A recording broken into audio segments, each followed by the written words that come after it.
Welcome. So today we have part two with Matt Bowyer. You I got it. nearly said Bauer. um, No, you got it. we have part two. So if you don't know who Matt is, watch part one of our interview that we did a few weeks ago. I will link it in the notes as well.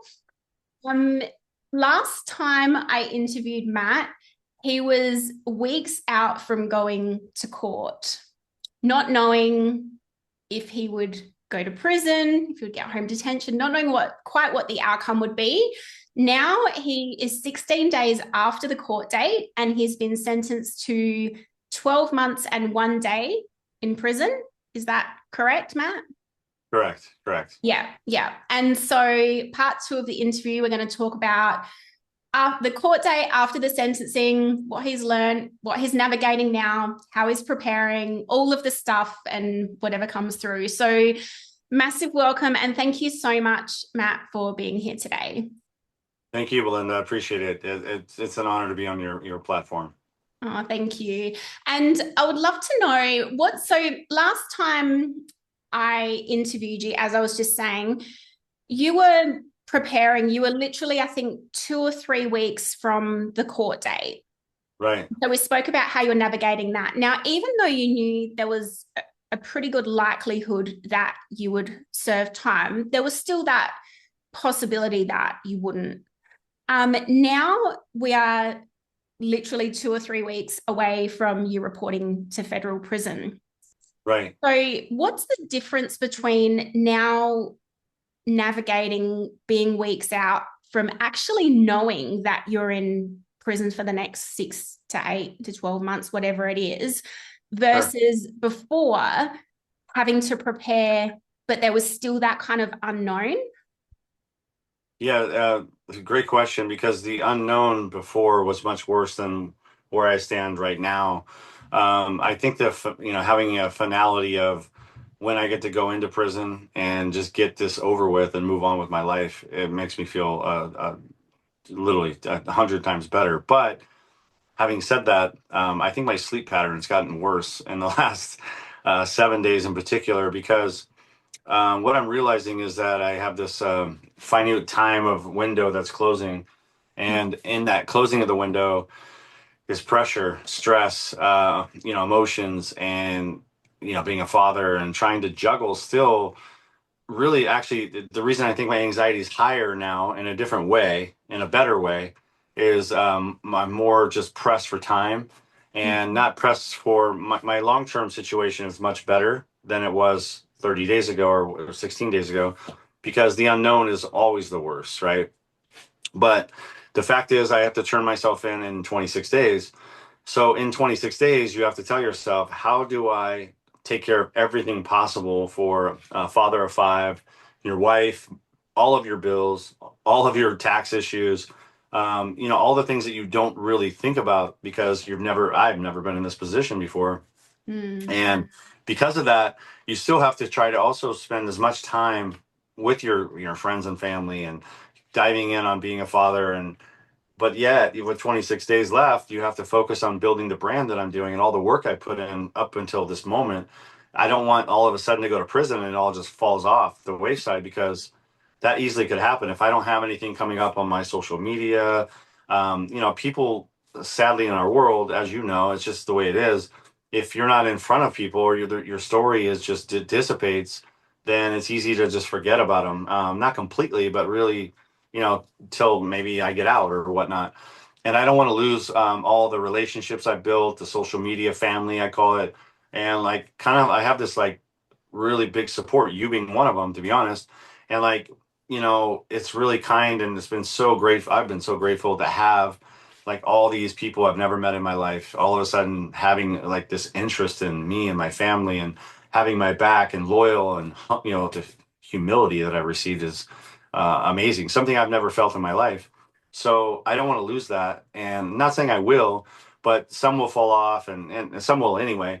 But I'd like to maintain those relationships and actually, harness them to a further path and career, not just financially. Of course, I want to make money, but it's actually more than that. It's now it's empowering. And now it's like, I'm actually helping a lot of people on social media more than I ever thought. And they're reaching out to me in a different light now. It's more like, hey, are you still going to put stuff up on your social media? Because you're inspiring me so much that I don't want you to, even though you're going to be gone, I don't want to like lose that connection, even though, of course, I can't put my face on the camera. But, the quotes and just maybe some of the things that's happening, they want to see some of the podcasts, things like this carry on. So I have to work on that. And that's very time consuming. Plus, I'm selling my book, which, has sold much more than I ever anticipated already, being a bestseller and Amazon bestseller, which is amazing. Considering I don't advertise it, I don't pay, I don't spend any money on advertisement, and I really just promoted it on my social media and friends and family. So I was really happy and proud of that. But I have to, try to still get that message out there. Anyway, all those things are really factors, but the keys are is just how do I manage my time and still be present, because it's hard when your mind is like being pulled in a million different directions and you're trying to be present with like your wife or your kids, when your mind is just literally not there, when you're just sitting there having dinner almost. And it's like sometimes I feel like I'm lost, because they're having a conversation with me, but yeah, I'm physically there, but my mind is elsewhere because what about my book, and what about this podcast, and what about this meeting I have, or what, maybe I'm just thinking about going to prison, so obviously I have a lot of weird dreams about it, even like, there's, I've been very fortunate to have what I call white glove service over the last 20, 30 years of my life. And that's because of my lifestyle and earnings and gambling and casinos and the way they've treated me. And I live in a very beautiful home in a great neighborhood that's gated. My kids go to private schools. I mean, I've been very blessed. And all of it has been because of hard work. And, frankly, some of it is because I was running a legal business. But the point is, now I'm going to go to a whole different atmosphere, right? Now it's going to be sleeping on a bunk with a bunch of random people that I don't really want to be around, who now I'm showering with a bunch of dudes. I'm used to having my beautiful steam shower that, has every function you can imagine. Going to the bathroom is going to be uncomfortable. Snoring, people snoring. I mean, these are all things you don't think about until you're actually about to set foot in prison. And now that I'm about to set foot in prison, these are all things that I'm thinking about. And then, brushing your teeth and just not having a toothbrush. And then you got to buy one in the commissary. And then the shoes they give you. These are all things I've had to ask and find out more information about, which I never thought I would be having that conversation. So there's so many things going on. And then I'm trying to prepare my mind, because that's the most powerful muscle we have, to come in there strong and be ready to handle even a situation if something arises, right? Like, I'm a very strong-minded guy, but I have an ego, so I know that. So like, if I'm disrespected, I'm the type of person that will definitely say something, and if Mm. that leads to an altercation, I'm not the person that walks away from that in life. I've always defended myself, and I can't like let something like that escalate over some idiot, who pushes my buttons. And now I'm in prison for another 6 months because I got into a disrespectful argument that turns into a fist fight. And, then it could become dangerous. There's a lot more things. Don't get me wrong, I'm going to a federal camp. It's very unlikely that these type of things will probably be occurring, but you still have to prepare and think about these things, right? So these are all these. I'm just giving you some ideas of things that are going on in my mind, in my head, because Of that's course. Yeah, absolutely. And you just mentioned you're going to a federal camp. Like, so for people that don't know, me included, because when I hear prison, I have a reference point of is what I see on TV. And right. they look, that looks scary and rough. And, so when you say a federal camp, what's the difference between that and, say, I don't know, a prison show that someone would see on TV where there is a lot of fighting over the smallest things? Yeah. So like a state prison here in the United States is much. There's a lot more politics. Race is a huge card. When you go into, especially like a maximum prison, that's when you see the jail cells. When you're in here in the United States, when you're in a state prison, there's a lot more politics, to where race plays a really big card. It's all about respect. It's all about running with a car. They call it a car. And when you're running with a car, that's usually the whites are with the whites, the blacks are with the blacks, Mexicans with Mexicans, etc. And then even inside of those cars, there's different levels of, for example, what the Mexicans have, the Southerners. There's like different formats of. I'm not going to call it a gang because it's not, but it's kind of like that because it's called a car, and you have to run with the car. Or you could say I'm not part of that, and that could present a problem Mm. because now you're an outsider. Let's say I'm a white male, so if I don't run with the white car, then I'm kind of independent. But then the whites have a problem with that because now you're choosing not to be with them. So now you have Mm. a problem against the entire race of the whites. So that's state prison, more or less. And you also see the bars, and it's usually like one or two cell guys in each cell. There's a lot of stabbings and gang fights, and it's just a whole different environment. Thankfully, I'm in a white collar because my case is federal. It's more of a white collar camp, they call it. And so I'll be in I'll try to describe it to you this way. I'll be in like a high school environment where, there's bunks inside let's call it a high school gymnasium. And so, there might be 40 or 50 guys in a like a setting that are sleeping in bunks. And then there's a communal bathroom. Of course, there's guards and stuff like that with weapons, but it's a little bit more freedom. It's not like a jail cell.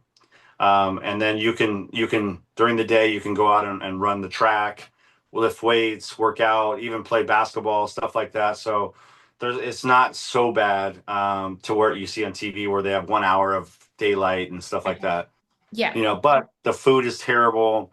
Again, some of the things I just described, sleeping in that environment is not going to be very comfortable for me because again, I even above the average person, I have lived better than the average person. I mean, there's no other way to say that. That's the truth.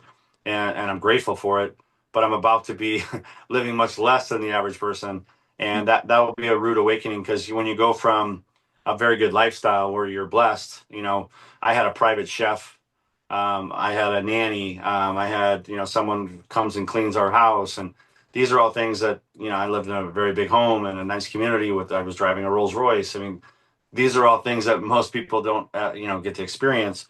And so to go all of a sudden and just not only drop it down one notch, I'm talking dropping down 100 notches overnight is going to be very interesting for me, but very humbling too. It's already been humbling. So I'll do what I always do. I'll learn from it.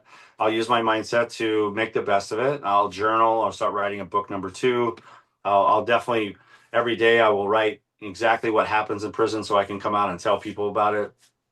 My plan is to I don't know if I'm going to pull this off if I have time, but my plan is to make a video for every day that I'm in prison prior to going to prison and try to be descriptive of what I plan on doing for basically 6 months.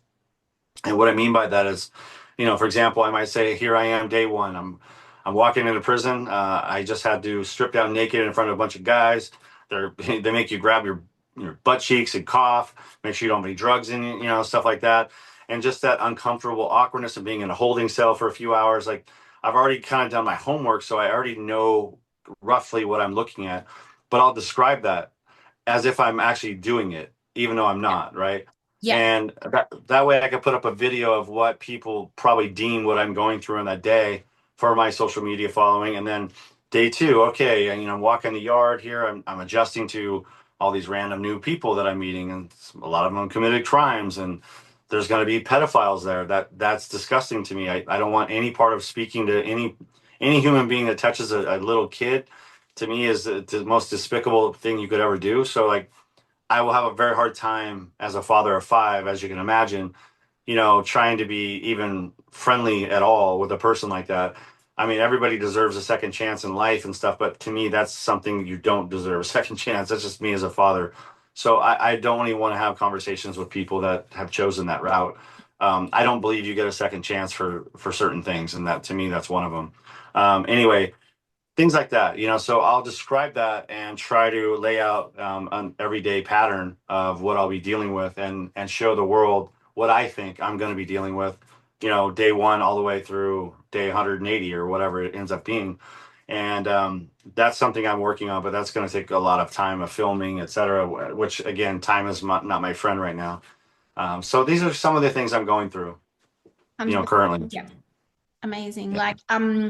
And I think, yeah, so are you going to be able to actually film like while you're there? Is that what you're saying? No, Film, because that's no. what, I wish that would be fantastic. I would love that. That would really show the world, what's really going inside of a prison in my mind. I'm going to film all of this, sadly, like in one day. Where I'm filming basically 6 months of, it'll be like a 1 minute clip, right? Mm. So I'll film 6 months of clips in one day, but it's going to be me kind of trying to describe what I think I'm going to deal with. Of course, while I'm in prison, if I can get, because there's a lot of people in prison that do have phones illegally, of course, Of course. and especially in federal camps. I will not be one of those guys because I just can't risk putting on more time because if you get caught, that's exactly what happens. Mm. And then you go to the hole, and then you're in solitary confinement. You get more time added.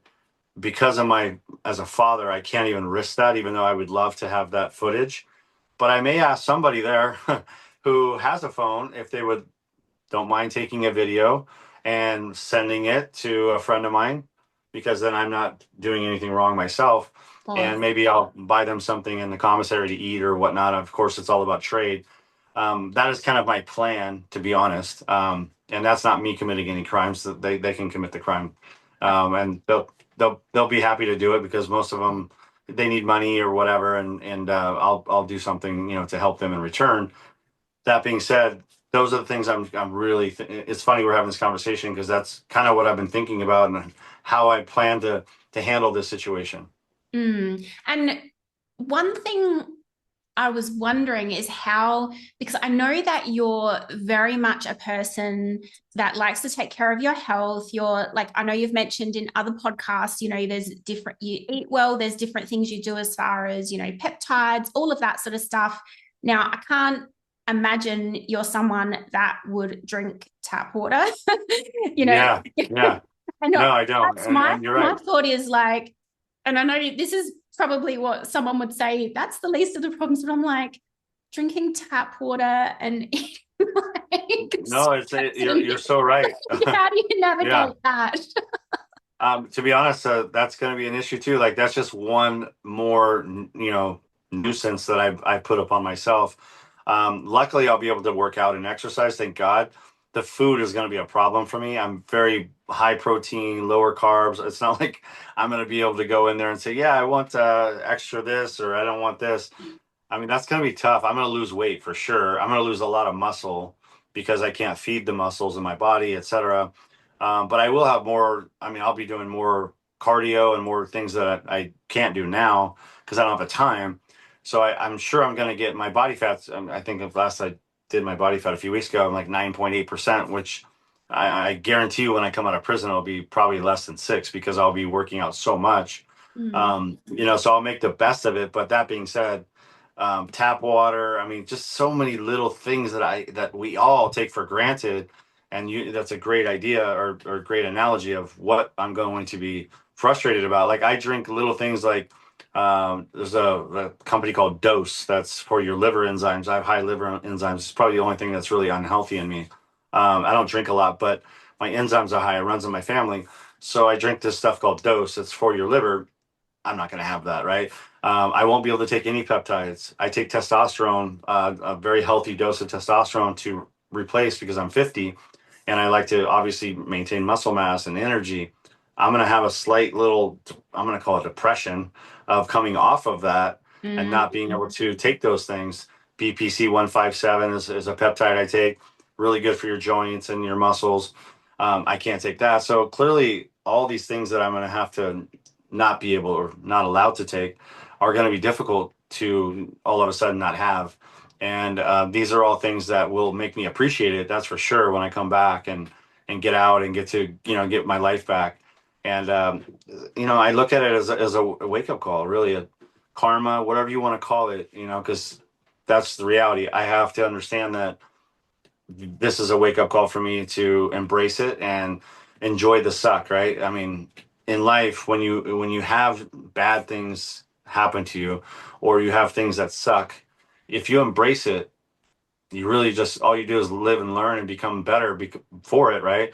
And it's really hard to beat somebody down that embraces bad situations.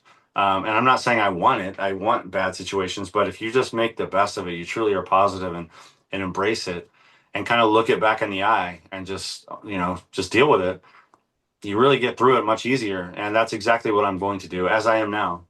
100%. Yeah. And I think that's the thing. This is where, like, you've already got such a strong mind and such a strong mindset. And so, this is even, would you say that this would be the opportunity, because having to be faced with that, those things that, even those little things that people would take for granted on a day to day basis, like drinking water and eating protein and your peptides and all of that, like, it's another opportunity to harness your mindset even stronger in Yeah. in a whole new And way. how about hugging your wife? How about taking Mm, my kid to school? How about watching my daughter play volleyball? You know, taking my kids trick or treating, you know, having Thanksgiving dinner, waking up and having Christmas morning. These are all things that I'm going to not be able to take advantage for the first time in my life. And those are rude awakenings that are definitely going to make me appreciate all of those things that much more. You know, if you take away food from a human being for whatever, let's just call it a week, because we could live without food for a week. You know, the seventh day after they're allowed to eat again, I mean, they're going to have a whole different appreciation for whatever food you put in front of them. It could be whatever you hate the most. You know, and sadly, I don't like avocado, even though it's very healthy. My wife makes fun of me, right? yes. Yeah, I don't like the texture. Actually, my My partner wife, doesn't either, it- but I it's love it's so avocado. It's like one of my it's favorite things. so healthy, right? It's so good for you. And I promise you, if I didn't eat for a week, I would eat avocado, you know, because I just would want something in in my body. But that's an example because that's how I feel that I will be coming out of prison. And how about just walking out and getting freedom, just pure freedom, just being able to get in your car and drive. I mean, I'm not gonna be able to drive a car for 6 months. You know, it's like normally driving a car to me is whatever, who cares? But now I'm going to be like getting behind a wheel and pressing a freaking gas pedal is going to feel amazing in 6 months or a year, whatever it is. And those are things that you just don't think about. I've never thought about any of these conversations that we're having until I was sentenced. I tried to push this part, you know, down the road because I was already dealing with enough. And so I didn't want to overwhelm my mind. I wanted to just continue to be strong and build my mind strength even more and just resonate with I can't be beaten. And I really had to tell myself almost every day that the government can't win, even if my fight was against the government, and I lost. I was pleading guilty, but I didn't really lose because you know at the end of the day, the only time you lose is when you don't learn something, you don't grow. Mm, So you know you could lose technically, but you can win. And I was winning every day. I was winning every battle that I was dealing with, and I still am. And that battle was really me in my mind. I mean, I was already pleading guilty. I already knew I was probably going to do some time, so anything that happened after that, I was okay with. And my judge was very kind to me, very kind actually. And the prosecution, I believe, was very kind to me, considering. So I walked out of the courtroom with my head high, and you know I went and addressed the media right away, and it was chaos. It was where they had to open multiple courtrooms because of my friends and family. So many people showed up. They had to watch it on TV because my courtroom was completely full, and it was amazing the amount of support I had, and then just having you know my attorney fight like I've never seen. I mean, she was a bulldog. I'm so happy and impressed with her, Diane Bass. I mean, she just truly was like in that courtroom. I felt like I was her brother or her son or her, you know, somebody that she cared so deeply for, and really we have that relationship to be honest. But she showed it, and you know she did things for me I don't believe that she has ever done. I mean, she's pretty much said that, and it was just because we had this bond. And then I believe she really truly felt that I should not be in prison. You know, punish me fine, but not put me in prison. And she made that very clear. I sadly think that because my case is high profile and was involving, you know, big names and mm, casinos and obviously the Dodger player Shohei Ohtani, I believe that the judge had a little pressure without him saying this to put me in prison to make an example of, you know, how high profile this was, and also for other bookmakers who are doing things illegal to send a message that you can't just run this business and do all these things and then all of a sudden you just get house arrest and some fines, you know. So that's part of my feeling. I could be wrong, but either way the judge was very kind, very nice, honorable man, and truly gave me some compliments actually after he sentenced me. about my book, even the way I've handled myself, and just the way I've helped people on my Instagram and social media outlets that have had addiction problems or just mindset or whatever. I have a great story for you. Actually, I haven't told this. I have a kid that reached out to me. I opened my social media in September of last year, and I won't say his name just because I don't have his permission. But bottom line is, he lost, like, I think he said 350,000 gambling, and he was ready to kill himself. So he said, and I never take that lightly. If a person says that, you just don't know what's going on in their head. And I don't even know the person, by the way. I never met him, never spoke to him in my life. I just saw a name on social media DM me and start saying these things. So I immediately responded, as I do with even with you, random people I've never met in my life, because I try to always respond to everybody and give that attention, because everybody has a story and everybody has a voice, and mine is just on TV, so it makes it more powerful in a sense of what I say back, because I have a chance to speak on a podcast or TV that others may not. So I try to be more helpful for that reason. So anyway, he sent me a DM and he says these wild things, which I understand what it feels like to lose 350,000. I've done it many, many times. But back to what I said before, it's all relative, right? 350,000 to somebody could be, their life savings times 10, and they could be, or it could be, $350. It does not matter. So I never look at the dollar amount and judge someone because you don't know what their personal finances are. But obviously, this kid was reeling, and I say kid because he's, well, I'll get to the point why I say kid. He was reeling, and I was there for him. And then next, he started DMing me almost every day. And in that process, I just kept being strong-minded, built him up, told him, you got to look in the mirror. Same things I would say to anyone, including myself. Be accountable for your actions. It's only money. You can always make more money. You can't buy time. You can't buy your health, but you could always make money. And that's a statement I make to anyone. And at the end of the day, like, you might feel, as I told them, you might feel like this is the worst moment in your life, but you'll have one even worse down the road. Sadly, it will occur. But when those moments come, if you can really dig deep and really build your mind and overcome it, you'll actually feel that moment when you look back at it was not so bad. It's just when you're in it, it feels so bad. We've all had those moments, everyone.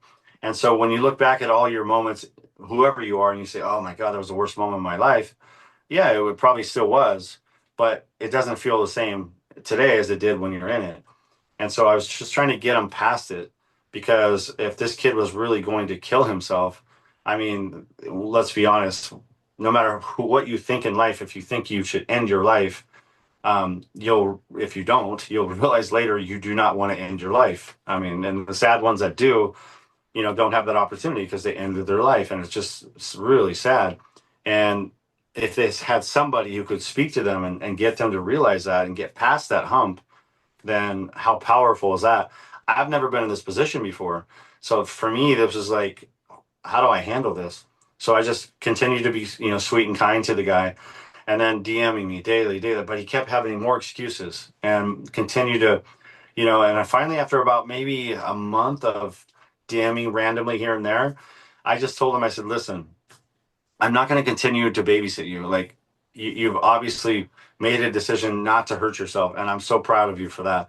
But I'm not going to continue to tell you what you want to hear. You need to be a man. You need to grow up, and you need to look in the mirror and realize that this is just money. And if you don't, because he was continuing to gamble, just to be clear. So, he's not doing anything about it. I said, I'm not going to babysit you if you won't do the steps. So I'm done. I'm done responding to you until you quit gambling, because you're just wasting my time and you're wasting your time.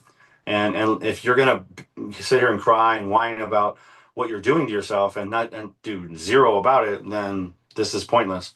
So fast forward, I would say maybe it was 8 days ago, I got a DM from this guy, and he sent me a video, a before and after picture. He lost 80 pounds in 6 months. He is I'm not going to say his name, but he is basically a professional tennis player. Not a guy that you would recognize, but a young kid. I'm guessing 24, 25 years old. He sent me a video of him playing tennis. He actually won the tournament. He was traveling to Egypt, he told me today, to go play in a very high end tournament. Wow. And I mean, big money. Like, we're talking a professional tennis player. And I was so proud of him. And he said to me, I get goosebumps. It's all because of you. Like, you motivated me. You inspired me. I changed my life. I don't gamble. I gambled, whatever. He slipped up again a couple times, but he hasn't gambled in quite some time. And basically, he's all in on his career and moving forward. And just his attitude and just the way he's describing his own life all of a sudden is just so different. And I was like, wow. So that empowers me to want to do it even more. And I don't get paid a dollar. It's not like he sent me any money. I don't make a dollar for this. First time I ever spoke about it. So it's not like, I'm doing this just to make people love me more or anything like that. It's actually just more telling a story that I haven't shared. And that situation has been happening all the time on my Instagram, but for different reasons. Some for alcohol, some for drugs, some for just being depressed. And it's all about mindset. And I can only talk to so many people, so I may not get to everybody, especially in the next 26 days, but I try. And it really was inspiring to me to watch this kid overcome what he overcame. So it's like I got more out of it probably than he did. I mean, and it makes me feel amazing to know that I helped this kid possibly save his life, and then not only save his life, but make his life be what it is today. And so I'm hoping he continues that journey. But it was really cool. We have this connection, and one day I hope to meet this kid, and take a hug and take a picture with him and give him a hug and just say congratulations, because that's just truly amazing. And if I can do that and get paid for it, which is my plan, I mean, I'm living life, because at the end of the day, we spend so much time working, all of us do, and it's, what do they say? It's 2/3 of your life is literally working, and if you can make your work not work, then you're Mm. living an amazing life, right? And especially if you can make your work pleasurable or you enjoy it and you're getting paid a decent amount of money. I mean, you're really living life, and that's kind of my plan, and that's what I hope happens. Amazing. And I think the thing is as well, like this is one person which you've had, saved his life and had a tremendous impact on the trajectory of his life. And there's going to be so many people out there where through your Instagram, like they may not even ever reach out to you, but their life has changed as a result from, it could be seeing a video pop up. It could be just, it could be reading your book, like something. And also because you've walked the journey and you've come out, like when I say come out the other side, you've shifted your perspective, you've moved through it, you're sharing it, you've got the mindset there. And because you've also, the amount of money, like this person's lost 350,000, which is huge to him. And it's like to the point where he's thinking of, taking his life. But then he would look at you and go, okay, he's lost, X amount. I couldn't even comprehend that, but yet he's moved through it and he's shifted his mindset and he's doing something with his life. So if he can do it with that amount that I can't even comprehend, then maybe I can do it with 350K. And there'd be so many people out there, like you said, that, not even necessarily gambling, but it could be food, and say, because, okay, if you could do this, then maybe I can not eat the burger or whatever it is, or drink the alcohol or whatever it might be. So how does it feel just to know like that you being you and you sharing from a deep place of truth, and even though you're facing, you're going to prison, but just the journey that's unfolding, the impact that it's making, like not just changing lives, but actually saving lives? Oh, it's a revelation. I'm free for the first time in my life. I definitely.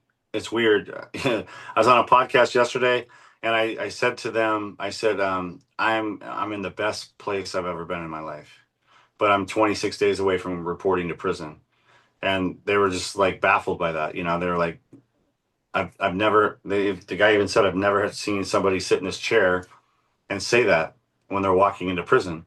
And I said, yeah, I just know where I'll be coming out will be even better than where I stand today. But the revelation I have of actually, inspiring people and helping people and letting them learn from my mistakes is actually healing me too, right? So that's the amazing part. And then the other thing is like my children are learning something that, you know, that can't be taught without seeing it with their own eyes, because sometimes there's a lot of, as a parent, you tell your kids, oh, don't drink, don't do this, don't, and they're going to do it anyway. So they have to learn on their own, right? So they have to get drunk and maybe throw up or, like just do the things that kids do, try marijuana, whatever. You just pray and hope that they don't, take it too far or, there's some balance and they just live and learn and don't follow into the traps that society can lead you into. And in my case, this situation here is a lot bigger than most kids watch their parents go through. I'm on TV, I'm going to prison. I mean, there's so many things that they're having to process, which is my fault. And but why can't they get some really great knowledge and experience from this, as opposed to looking at like their dad's got his head down, they're embarrassed. Yeah, that's going to be embarrassing, to my 14-year-old daughter that she has to explain to maybe some kids. But I want her to hold her head high and say, yeah, my dad, he made a poor choice. He did something illegal. May not agree with all the laws, but guess what?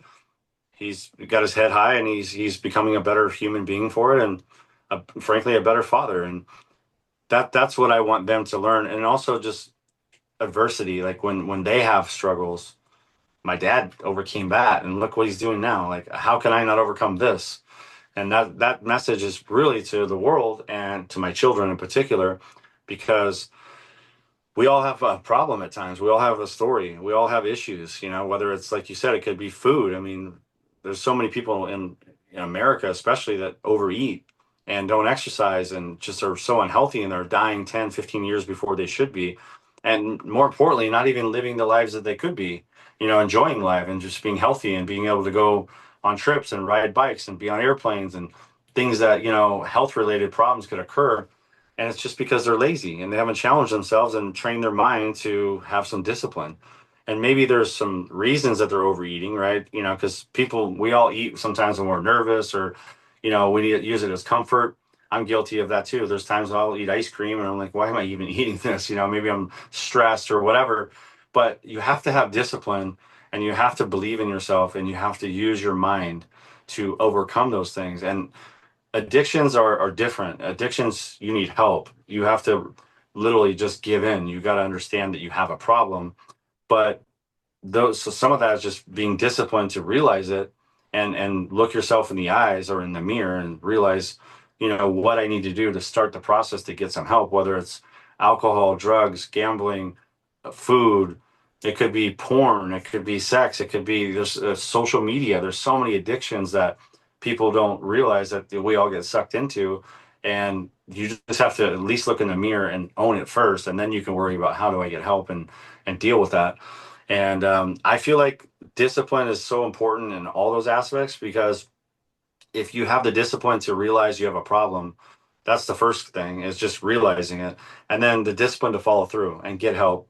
And then the discipline to take the help and actually use it, whatever help it is. Because, it could be treatment, it could be checking yourself in, it could be so many things, counseling, it doesn't matter. There's so many formats. But I really want to help people dig deep and become the best version of themselves. It doesn't have to be addiction. It could just be mindset. Like maybe, you have a job that you hate and you're afraid to take the risk of leaving that job. Well, if I could be the person that gets you over that hump and you leave this job that you hate and therefore your life is not half as good as it could be. And then maybe you take a chance and you quit or leave a job that's very scary. But 6 months later, you have a dream job where you make maybe more money, or you're just purely happy, which really matters more than money. I mean, those are the things that I can possibly help people with and Mm. motivate them to do those things, because people are afraid of taking chances and risk. And I clearly am not. And sometimes you could take it too far. There's balance there.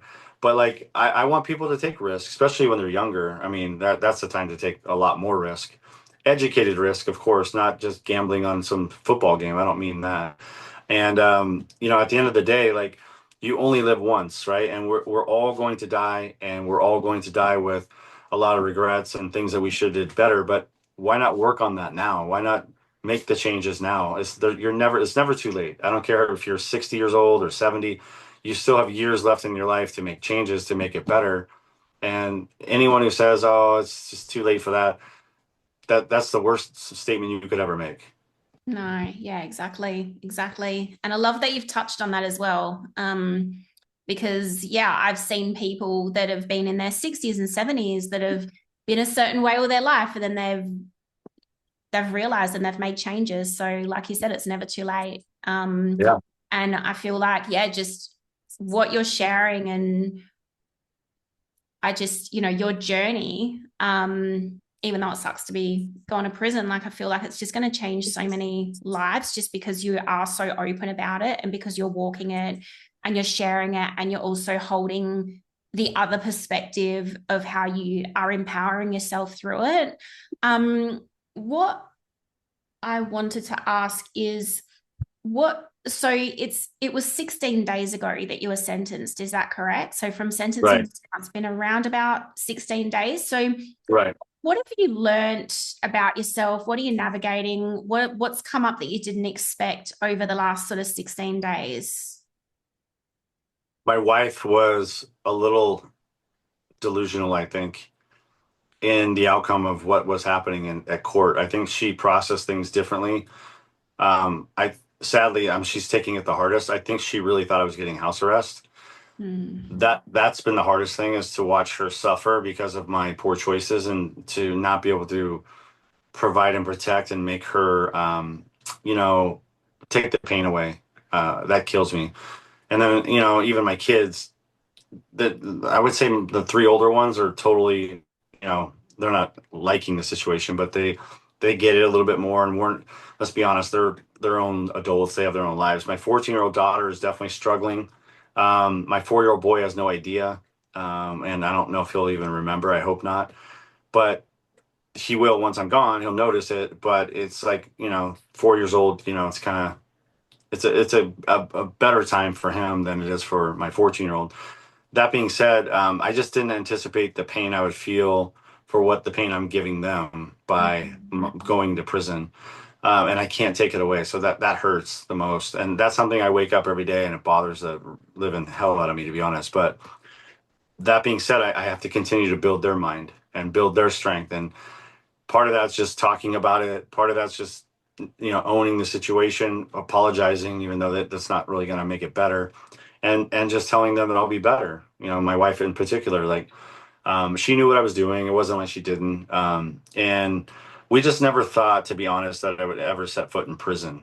We just, as a team, we thought, slap on the wrist, financial charges, maybe even a felony, but probation, and pay a bunch of money. That was kind of my thought pattern, and that's kind of what I sold her, because I really never thought I was going to prison ever.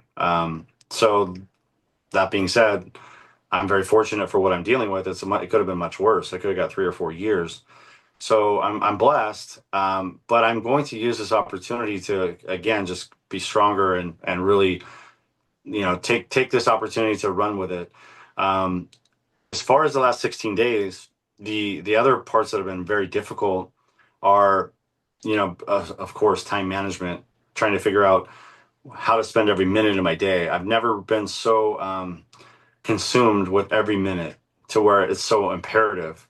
Time is such a valuable asset. We already know that, but like, when you actually have a limited window, it's almost like I'm not dying, but I feel like I have 26 days before I'm gone. Mm. Not forever, but 26 days I am gone for a little while. And when you go on vacation, whether it's 7 days or 14 days, when you take whoever this person listening to this is, you take a longer than normal vacation. When you come home, you have a stack of bills because you haven't been home. Everything's out of order. You're like, you had to manage your trash cans, and manage your animals, and manage just things, because you're not home for that, kind of extended period of time.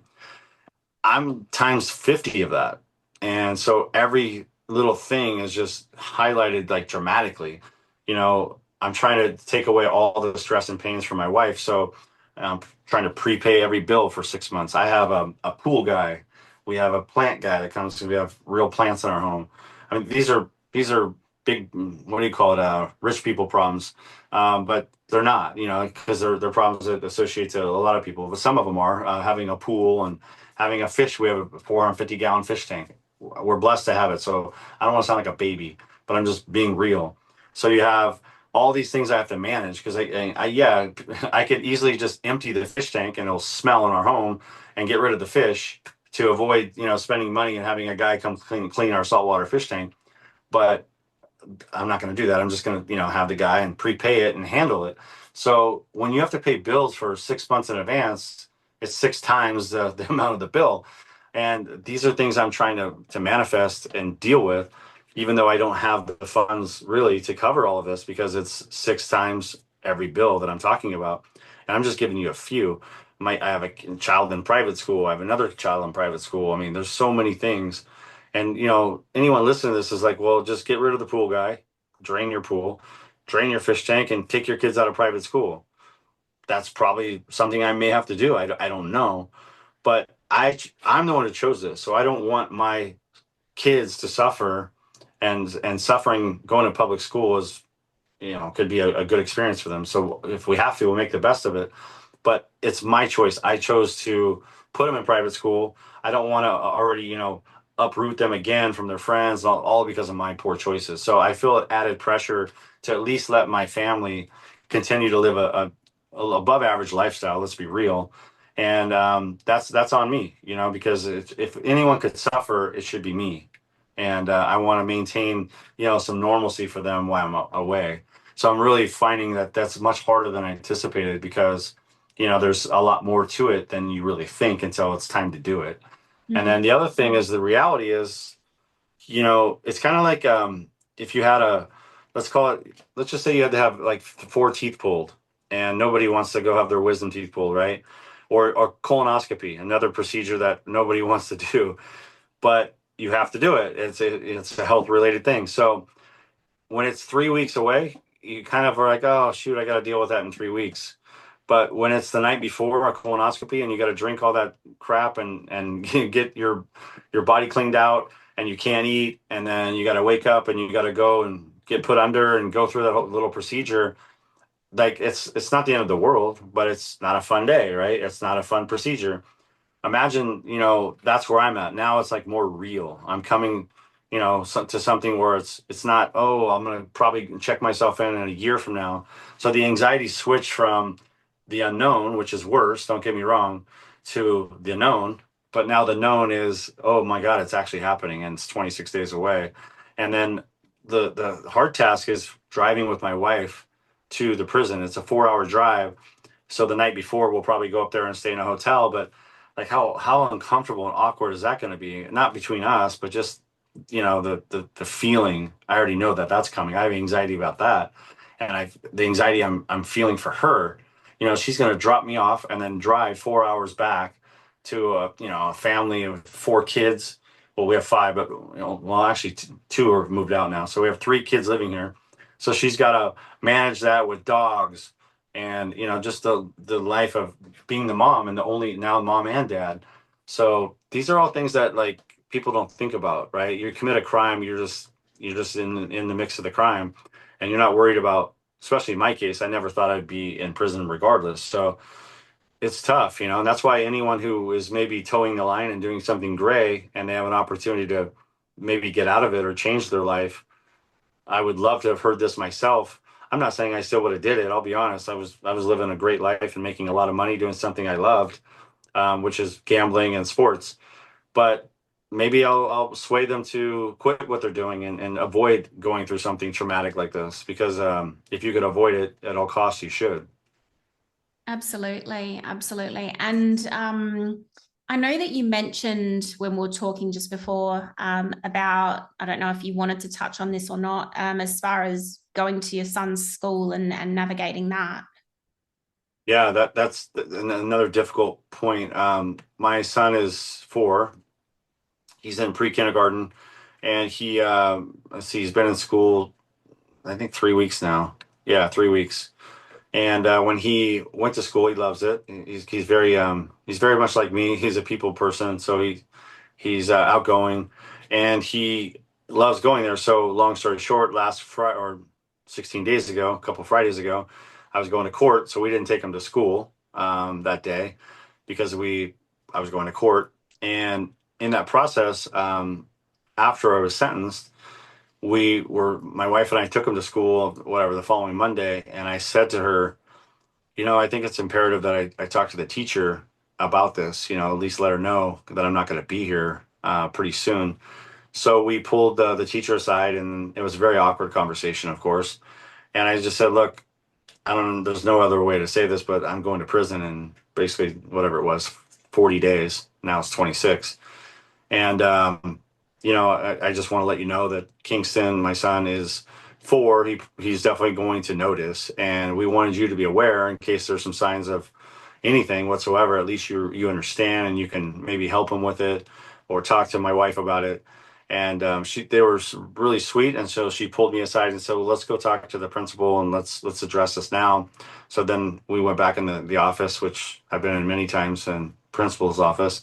But anyway, we had that conversation all over again, and then my wife started crying, and then it's just like all the guilt comes back in because here we are having this awkward conversation I never anticipated having, and even though they were supportive and very kind and sweet, it's just still just very awkward because it's my fault. There's nowhere else to point the blame, and there's nowhere else to go or to hide other than just be honest and hit it head on, which was hard. I mean, it was very difficult.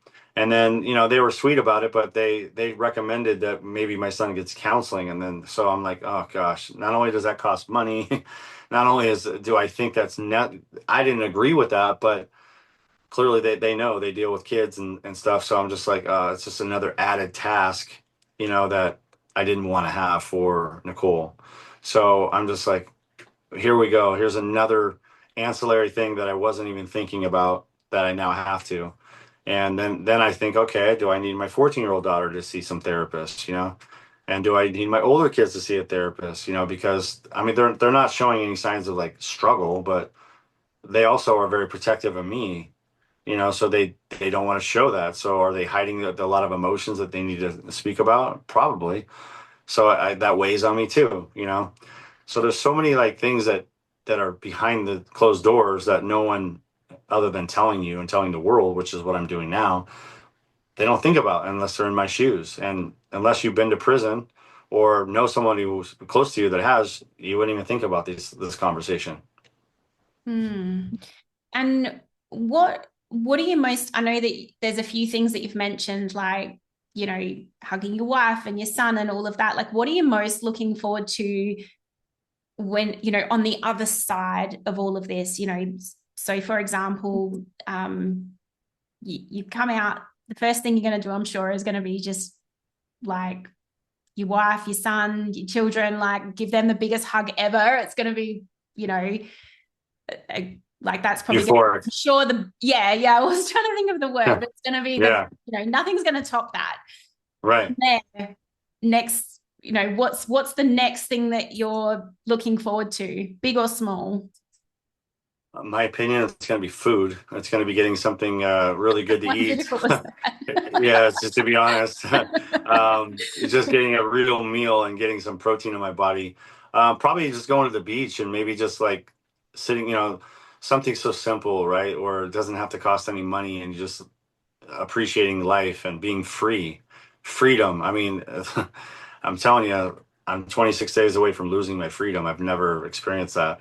Freedom is so valuable. Your health is so valuable. I'm so blessed. Like, I remind myself how lucky I am that, I don't have cancer. I don't have some debilitating thing that's just disability or whatnot. So, these are the positives I try to remind myself. But I think that will be the key, just being appreciative of freedom and, being able to get in my car and go get gas. It's something that nobody really enjoys, but I'll enjoy it. The first few times I get gas, I'll enjoy it. Or the first few times I can drive to a convenience store and buy shaving cream, I'm pretty vain for a 50-year-old guy. I got made fun of a lot of because I dye my beard, and some of these interviews I left it on too long, and I've been clowned, very much clowned by people saying, "What's this guy have beard plugs?" I'm like, oh my gosh, some of these people on these haters are pretty mean, Oh, but some of the no. comments have been, I can't believe some people even come out with some of that stuff, seriously. Oh, it's just so funny. Like they really think I have beard plugs. I'm like, no, it's called Just for Men. I buy it at CVS and it's like $10. And I have gray hair coming in, which is you could see it. And if I put on this Just for Men, it makes me look a little bit younger. But if you leave it on too long, especially on camera, by the way, it doesn't look that bad in person. But some of the actually, when I look back at some of these CNN interview, actually in particular, go look at the comments on that. Wow, I am. It's everything. Is this guy painting his face? I mean, there's some funny ones. I actually just have to laugh, but they are vicious, man. They are. And but the moral of the story is, to get back to the point, just little things. You know, that these are little things that taking my son to the petting zoo that we have that's local here, going to a restaurant, sitting down and having a nice meal that someone makes for you, and having a cocktail. I mean, things that I'm gonna miss. I'm not a big drinker, but I like to go have an old fashioned or two here and there with my wife or a date night.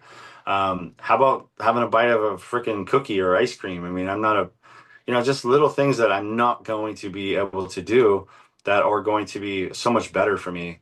And I'll really appreciate them that much more.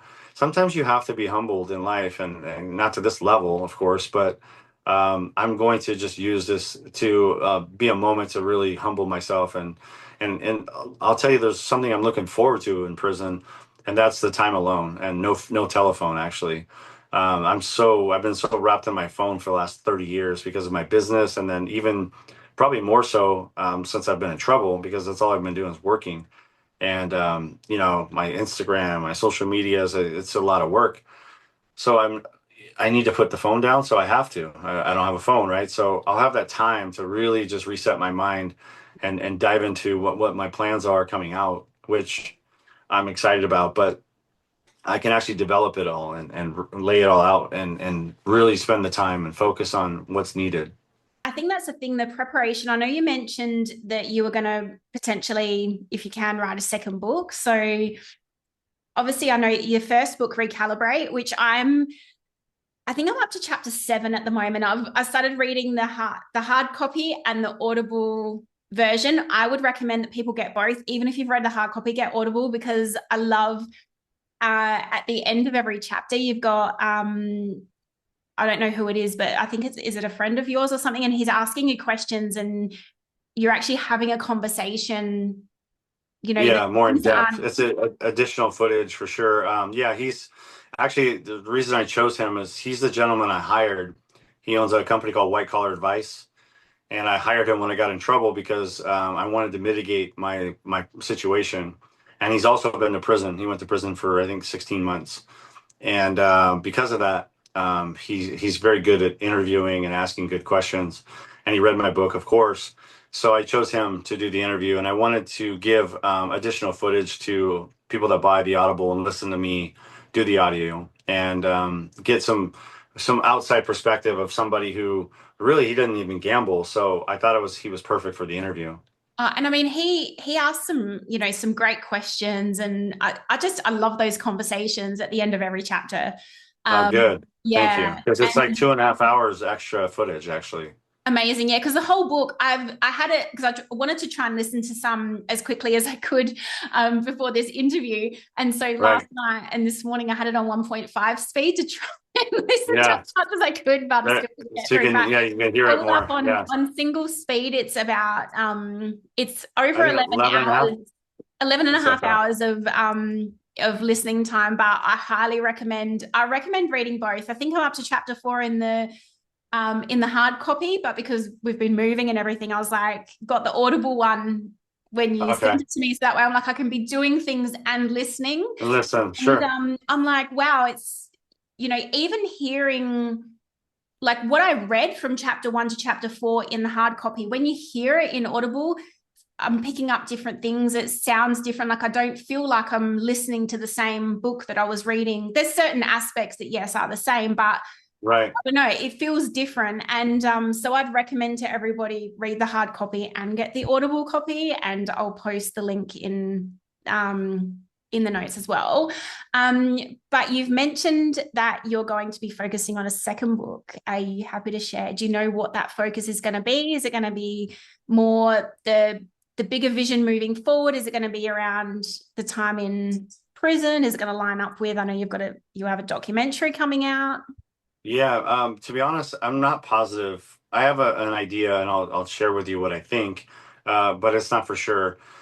I definitely am probably going to write a book solely for Japan in regards to the Shohei Ohtani, Ippei Mizuhara focus only, because in Japan that's all they care about. They don't know Matt Boyer. They really don't care, but they want more details of that. Not that there's a lot more details. Don't get me wrong. I'll just expand further and put it in Japanese format. That's something I'll do. It'll be a small book, much smaller than my book. Now, for me personally, just because it's therapeutic, and truly, I believe the second book will be even more. I'm going to say more in my words as well, because the first book I had help with, I had a person that has wrote 200 books help me kind of out overlay it, write it, help me write it properly. The second book I write will be all by myself. Now that I have the experience, I'll definitely, it probably won't be as good format as far as the verbiage, but it'll be me just writing exactly how what my experience is basically from today, let's call it, until maybe I my goal would be to get the doc done, and then hopefully have a feature film going, and then talk about that experience, but really the whole prison experience. I might be able to write a book just on my 6 months or 8 months in prison, because I am going to journal every day, and I'm going to be very detail oriented of what it's like to be in a prison. And even though my prison will be, thank God, one of the easiest formats of doing time, as far as being stabbed or, that kind of stuff, it's still prison. And it's still, you're still under a lot of rules and guidelines, and it's still going to be definitely very uncomfortable. So I'm going to lay it all out, and that's kind of my plan. But to your point, a few minutes ago, and I just want to go back to this. The book that I wrote was so much different when I read it as an audio. I had to rewrite my book probably 30 times, like different areas, and make, edits and stuff. And when I wrote it, or excuse me, read it and the audio, I actually was very emotional. I perceived my book myself better in that audio one time than I did 30 times of writing and editing it. So you are correct. I believe if anyone, my recommendation now that I've done this, I first of all recommend to any human being listening to this or on the planet that they write a life story book about themselves. They don't have to publish it. They don't even have to make money on it, or you don't really make money on books anyway. But you just write a life story of your life, because everyone has a great story, whether they think it's great or not. It could be, you could be the most boring person in the world and you still have a story. And writing your book, you will learn so much more about yourself and your life than you ever envisioned. And you'll go back on memory lane and have moments that are so cool that you just, that I didn't even put in my book, to be honest. But you have to think about them and you have to relive them, because you might want to put in your book and you're not sure what to put in the book. And then, so it's a really actually great experience. That being said, if you read books anymore, anyone who listens to this and they read a book, if you can, read it out loud. By reading out loud, you will understand and comprehend a book 5 times better than you will if you just read it, to yourself. Of course, if you're on an airplane, you're not going to be, reading out loud. It's a little weird. But if you can, if you're on a beach somewhere or by yourself, if you could read a book out loud, watch your comprehension of the book. It's just 10 times better. And then for me, when I actually read my audio, I actually had moments where I started to like cry, or like I was really emotional because I was talking about my wife, or even just personal emotions of the book. So, and obviously, as doing your own audio, you have to and sometimes act as if somebody else, right? Because I'll describe in the book what I'm saying, and then I have to say what, let's say, Belinda is saying. Well, obviously, I'm trying to change my voice just a little bit to be Belinda, and that's a difficult thing. I couldn't believe how hard that was, because I've never done anything like that, and I'm not a. It's not like I have a radio voice. So, and everyone thinks that your voice and your look and everything is much worse than it is. That's how we all beat each other up or beat ourselves up so much. So that was a very difficult task.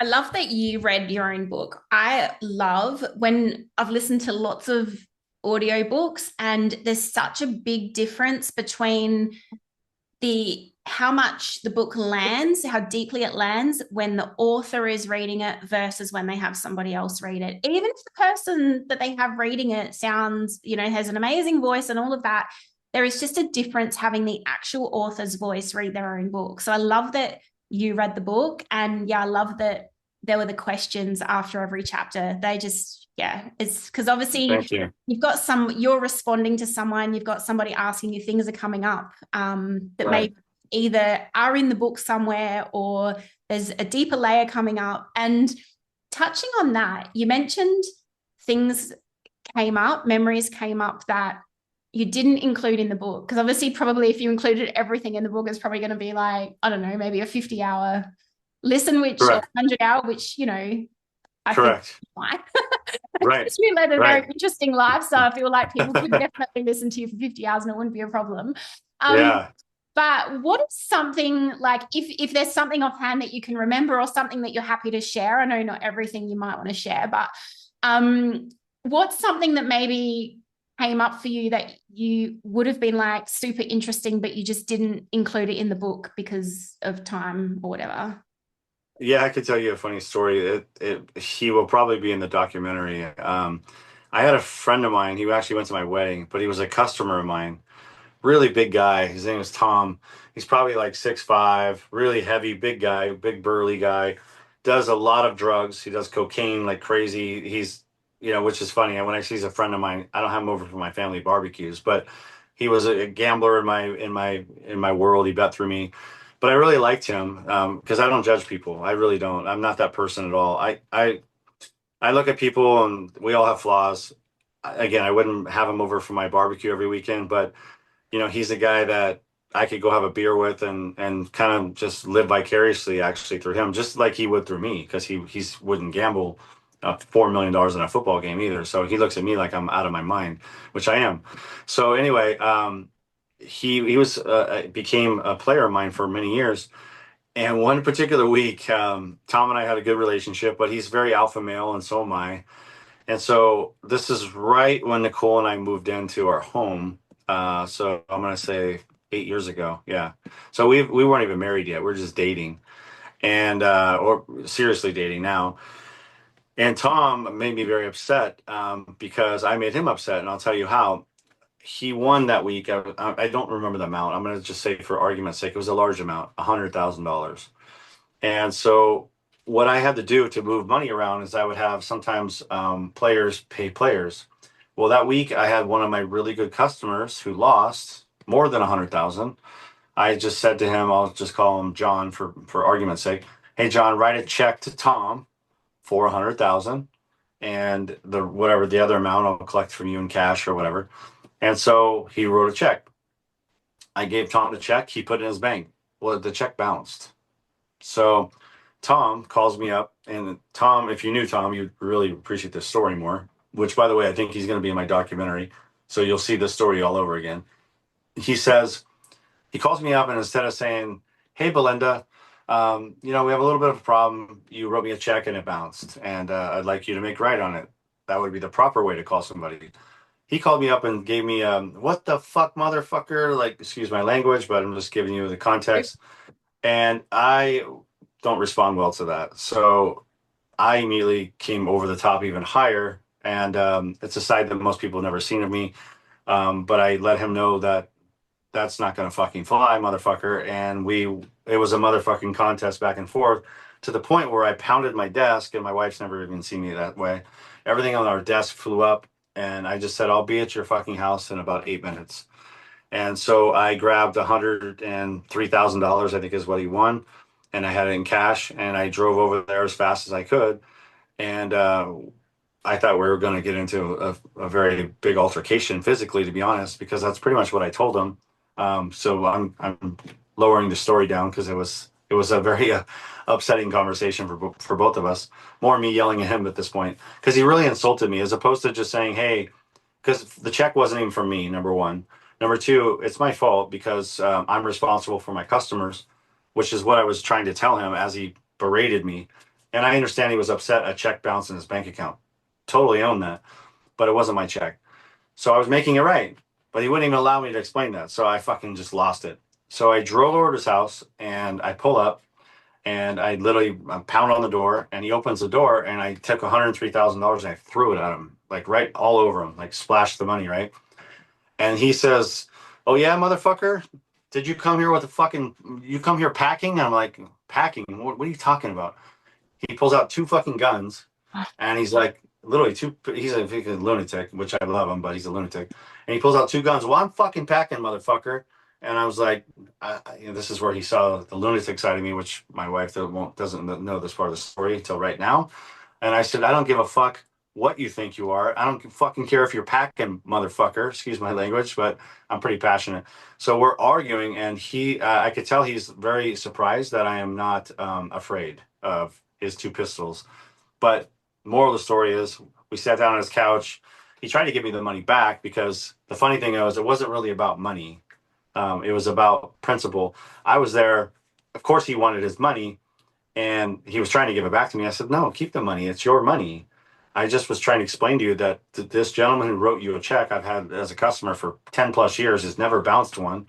And I'm sure there's a reason for it. Obviously, maybe he didn't transfer funds or something." And which is exactly what happened, by the way. He just needed to move it from his savings to his checking account. And Tom could have re-put the check back in instantly, and I would have gave him the $30 check bounce charge. But long story short, he kept the money. I just told him keep the cash, and we became closer friends because we respected each other. But he will probably be in the documentary. It's up to them if they decide to put him in there. But he's a pretty good storyteller. He'll tell it better than I just did. But the moral of the story is stuff like that. There's some crazy moments that have happened in my life that, again, I couldn't make this book be 8 million hours long. And I think I chose the best parts of the book that tell my life story, tell some wild stuff, good and bad, a lot of bad things, really, things that I'm not really happy about, or I should say, I would like to hide from the world, including my children. But I didn't want to do that. I wanted to be real. I wanted people to see that I've made a lot of, poor choices, not just with the law, but even, gambling myself, putting myself in predicaments where I don't have the money, and putting myself where my gambling addiction was first and before anything else, which is really a problem, whether you have money or not. And so anyway, that's the type of stuff that I think I could put in book two. I could reflect back, even if I'm still talking about what happens from prison on. I could easily write the story. Well, back, 2010, this occurred, just to add some more stories. Yeah, and even the questions, like if you have this, whether it's the same person or someone different, like if you have the questions at the end of every chapter, they can almost be like the things that where you go back and you start telling these stories. Yeah, yeah. No, And I could like for one chapter, I could bring Tom on and say, that'd be so "Hey, Tom." good because I Yeah. think I have a feeling. I mean, I know you tamed the story down a bit, which by the way, you don't have to like say mother, say whatever you want. Like Okay. Well, it's I just try all to, good. respect who's But no, listening. it's fine. But I know that you would have tamed down the story a bit, and I have a feeling that Tom won't tame down the story. He'll just, No, he won't. whether it's in He the will not. documentary or the book, like I think that would be awesome to have him on and just It tell the would. story and all the colors and all the And emotions. his words. I hope he's on the documentary. I don't choose that they do, obviously. Okay. But I think he'll make the cut because he's exciting and very good storyteller, Where's the and he's very. documentary at right now? Like, So I'll be honest. I'm very nervous. On Wednesday, this coming Wednesday. Today is over here. I know you're in Australia. It's Sunday night here. On Wednesday, my team and the company that I signed with are proposing to Netflix wow. my documentary, and they think it's a 50-50 chance. Sadly, they weren't able to produce the sizzle on time because I'm going to prison in 26 days, and they want to be able to shoot the rest of the documentary. So they're taking a little bit of a risk and going without actually showing the sizzle. Are you familiar with what I mean by sizzle? No. So a sizzle is like a trailer that's like Okay. 3 to 4 minutes of what they would have in the documentary because they've already filmed me a lot. And in that documentary, or in that sizzle, I mean, it's basically a pitch to Netflix to say, here's what we have. This is the gentleman that, we want to do the doc on, and here's what it will look like. And to not actually do that, it's a little risky because that's kind of sometimes a trailer is what draws people in. But fortunately for me, Rolling Stones magazine chose to do an article on me, and the article is very I don't know if you've seen it, but I it's saw that when you shared it in your stories, I saw the article then, or you've shared a yeah, post, you shared something. I can't remember what it was, but yeah, yeah. yeah. Have you read the article? I read what I could see on what you shared, but I didn't, which I could read some of the article, but I didn't read the full article from Rolling Stones. Okay, it's the reason I'm asking is you can go on my website matthewbowyer.com, and it's right on the front page. You can click on it and read it. It's about 8,500 words, and it's a really good article. The guy who wrote it, David Amsden, did an amazing job.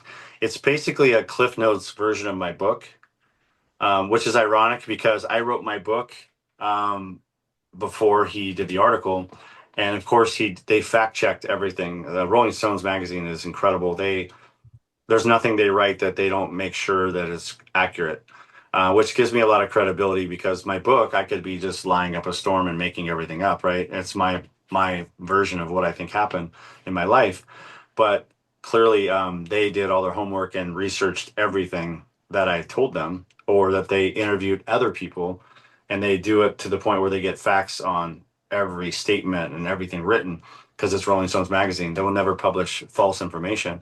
So the point is that is a very powerful piece for a documentary because it states a lot of information and a great story. So along with that and what they do have, they're hoping that they can present something to where Netflix decides to do a documentary on my life story.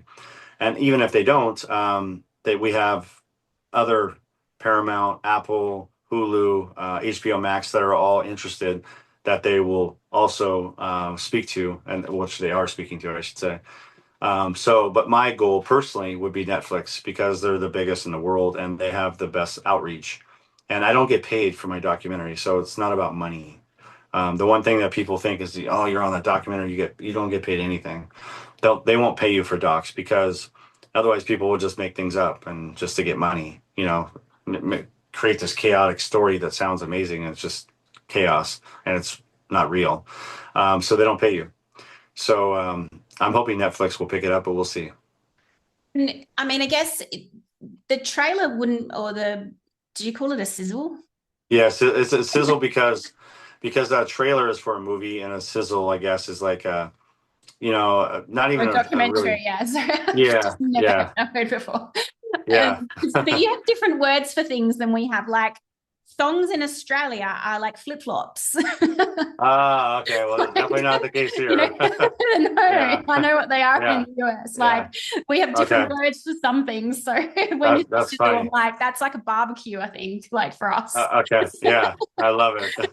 That's funny. Um, Okay. but like you wouldn't be able to do the sizzle, yeah, anyway, because like wouldn't the prison time and afterwards, like, wouldn't that be part of the documentary? Like, or Yeah, but the sizzle would just show. Of course, they would talk about that, but the sizzle would just show basically everything but that part. Of course, of they course, yeah. because they just want to get the budget to go to spend the money to Mm, film everything and do it, and then know that it'll be on that platform. awesome. Um, you know, Yeah. so they definitely are going to film me going into prison. Sadly, that whole process. Of course, the prison will only let them go so far to the walls or whatever, but they'll film my wife dropping me off and that traumatic moment of that, and then coming out, they'll film that. But they can't film in prison. They're going to ask, but they're going to be told no, most likely. But anyway, they will film those moments. So yeah, that would still be part of the documentary, of course, because it won't be done until, probably a year from now or whatever. Mm. So how soon Yeah. after Wednesday, after they present it, do you find out from I Netflix? don't know. I've never been in this position before. I think right away, but I'm not sure. Okay, Yeah, and maybe they'll want to sit on it and to so talk to other hopefully. people. Yeah, I'm not sure. But I got no control over that either, right? So I would be really excited to be on Netflix. That would be amazing.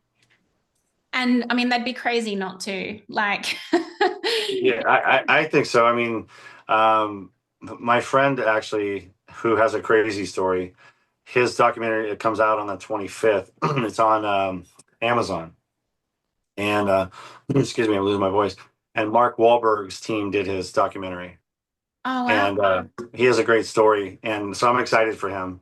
But Netflix, to me, for me at least, I think is not only the biggest platform in the world, but the best. They just do the best documentaries, and I feel like they have the most views, and they're very selective. So they're hard. They're hard to get on. Of course, of course. And Yeah. so, I mean, I know it's going to be hard to answer this question because I'm sure that as the days unfold, there's going to be things that come up that, you're just not going to be able to prepare for. But from what you know now and just from what you're preparing for, what is in store for the next 26 days for you? I actually fly tomorrow morning to Florida. I got approval from my officer. I'm flying to Florida. I'm doing some really big podcasts, really big ones like Matt Cox. I don't know if you know who that is. He was in prison for like I think 8 years. He's got a really big podcast. And then I'm doing Rachel Yucatel, who was Tiger Woods' ex girlfriend. But she's amazing. She has a really big platform. And then I fly to New York from there. I'm doing like another 3 or 4 podcasts. And then I'm on the Good Day New York show on Thursday, the 18th, which is great. They're promoting my book on a very big platform with, here in America, that's a really big show, which I'm excited about because it's really just purely a promotion of my book. It's not even like a podcast, which is incredible because it gets a lot of eyes, and it's very exciting to be even asked to be on that show and to promote the book. And then I'll also see my daughter who lives in New York, so we're excited about that. So my next week is just completely tied up. I'm on the Craig Carton show, which is a really big show here in the United States, also in New York. So I have a lot of plans. I'm going to be very busy for the next 7 days. That takes me through like the 23rd, I think. And then I have basically another 17 days to button up things. So we're going to take my son trick or treating when I get back and do an early Halloween, a fake Halloween, let's call it, because he's 4. He doesn't understand what day's Halloween. And of course, it'll be just so I could experience that with him and still have a Halloween with him. And then like any additional things like that, let's say there's a birthday, like my mom just had her birthday. So we're trying to like, get all those type of things in. I'm going to miss my daughter's birthday. So I'll have a birthday for her, you know, um, before I go, of course. And then like, there's some things that I'm personally going to do that my wife doesn't know. Of course, I can tell you because she won't be watching this. There's so many podcasts. She doesn't watch them all. But I'm gonna go purchase flowers for her and have flowers sent to her every week and write out a very specific card so she gets surprised with flowers. It's another cost that I really shouldn't endure, but it's important to me. And send her a nice card and flowers every week just to keep her, mind just like any format of a positive thing to make her realize how much I love her, but more importantly know that my time is coming closer, and just to be strong and just make her smile. And so I'm gonna do that. And then I'll probably take the time to, well, not probably, I'm going to take the time to write notes to my children and have them open a letter every few weeks that I have to pre-write now. And all of this just takes a lot of time, because I have 5 kids. So Nicole could read something to my son who's 4. Daddy's reading this story. He's not here. She's not going to explain where I'm at. But my other kids, I'll write them some nice letters and stuff. Even though I could write from prison, I think it's more empowering to write it now, because of course I'll see them and talk to them. But I want them to have something to open sporadically that is special to me and to them. course. Yeah. Amazing. I think, and that's just going to be those things I think are just going to be so deep and meaningful and have even more special meaning. And so what are the plans for when you get out as far as for your business, your impact, where to next? Well, I actually got hired for my first speaking event on September 24th already. So Amazing. yeah, I'm very excited. It's I believe a trucking company. They have a lot of sales guys. I think they sell. Going to do more homework because I don't sound very prepared yet, but because I already know I can knock it out of the park. But it's a trucking company that I believe they sell trucking equipment.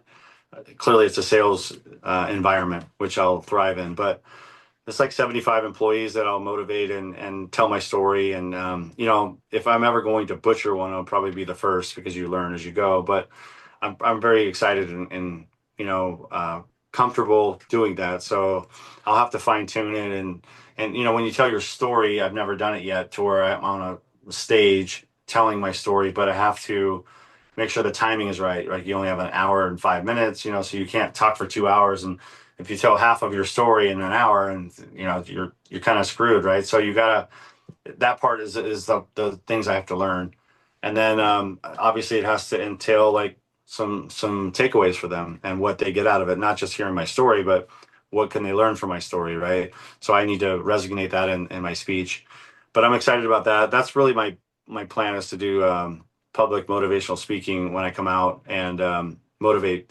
hopefully NFL teams, NBA teams, baseball teams, pro sports teams here in the US and even globally. I mean, I don't care if it's Australia, I don't care if it's in Japan. If I'm paid enough money, I'll travel and I'll do whatever I got to do.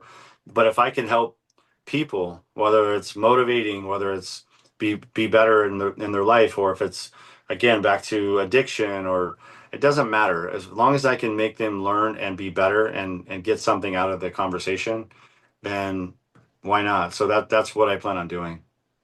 Amazing, amazing. Yeah. That's, I mean, I've seen that like right from when I first started speaking to you and I saw your Instagram and like interviewing. I'm like, you're going to be speaking on stages, like there's no Yeah. doubt Thank about you. it. Like and make Yeah. Thank so you. much impact. So I can't wait to see you do that and tune in everybody for more of Matt and I'll pop the website, the link to both his hard copy Audible book. Check out his website. Check out the interview, the feature with Rolling Stones, his other interviews. If you search Mathew Bowyer. Bowyer. MathewBowyer.com. Hey, you did. It's okay. You did it right. When you go to say something and like, it's like, okay, don't say that. And then you say it. Oh, listen, Okay. Belinda, try doing an Audible book when you read a sentence and the guy says to you, "Nope, said it wrong. Do it again." And then you read the same sentence 7 times, and you say the same thing 7 times straight, and you're saying it wrong, but you cannot say it right. I mean, it was there was moments I was like, "Oh my God, just get me out of here." I'm just reading a simple sentence, but I can't do it right. So Oh, I get wow. it. So, Yeah. so the book is 11 hours. How long did it actually take you to record? 24. It was 3 8-hour days. And other than a lunch break, I'll be honest, I got the hang of it after a little while, but the first day was really tough. I think it was like maybe 3 or 4 chapters the first day. And then I zoomed through the rest. But man, that was harder than I thought. And I think on our first interview, you had spent 8 hours that day because it was 8 p.m., which I think is probably around 9 or 10 p.m. your time now at night. So thanks for Yeah. being so late. Um, Yeah. and it was a similar time when our first interview, I think it was around 8 p.m. when we started the interview. And I remember you saying you had just, because your audio book wasn't out at that time, but That's you had right. spent 8 hours that day reading through it. So, I mean, That's right. That is correct. Yeah. I was probably a little more tired for that podcast, so I'm sorry if I was, but that would be no, why. it was great. It's Yeah. so appreciate you doing it and appreciate your time. And, especially, I mean, you've got so much going on, you're navigating so much, and yet, you still made the time, not for one interview, but for two. And, we've already been on for like 90 minutes, and the last one was almost 90 minutes as well. So, you've given 3 hours of your time to me and to my audience, when you're navigating all of this. And like you said, I mean, every second counts. So just the fact that you've come on and, you've spoken and you've shared and you've given us this time, like I can't even express how grateful I am. Thank you so much. Oh, you kidding? Thank you. You've been so kind to write a letter to my judge to, I actually have you on my website. That your testimonial was so good. I don't know if you're aware of that, but I put your testimonial on my website. So I'm so grateful for you and being on this platform, and hopefully we can inspire somebody else together on this platform and get somebody to be better every day, be a stronger mindset, maybe just deal with adversity and overcome that, or maybe take risk or do something different that benefits their life somehow, which is exactly what I want to do. So thanks for allowing me to be part of this. Absolutely, absolutely. It's been such an honor. And I wish you nothing but the best. And, I just can't wait to see what comes of all of this, and the impact that you get to make. And like I said, everyone, Thank you. really like follow Matt on Instagram. Check out his website. Like I said, I'm going to link it below, via his hardcover and his audiobook, because they both do feel like, even though, yes, they feel similar, it does feel like you're reading two different books in a way, and different things will sink in different ways. So highly recommend reading both. And all the best with all of it. And just can't wait to see your journey and how it unfolds, and see the other side of, I don't know, I keep wanting to say May next year when you're out. And yeah. and Well, I'm hoping that somehow I could sneak you, you being one of my followers, which I'm grateful for, and I follow you as well, is if I could maybe sneak a video or two from prison please onto do. my Instagram. And anything you want me to Because put out there or post, like if you don't want me to, obviously I'm not going to. yeah, If you want me to, then I will be so happy to do that. So all yeah. right. I appreciate it. Yeah, so we'll see what I can pull off. I won't be the one with the phone. It'll be somebody else, and that's up to them, right? All If they good. want They can have my to, yeah. number. Well, thank you, Melinda. I Thank you appreciate so it. much. Thank you so much. Thank you.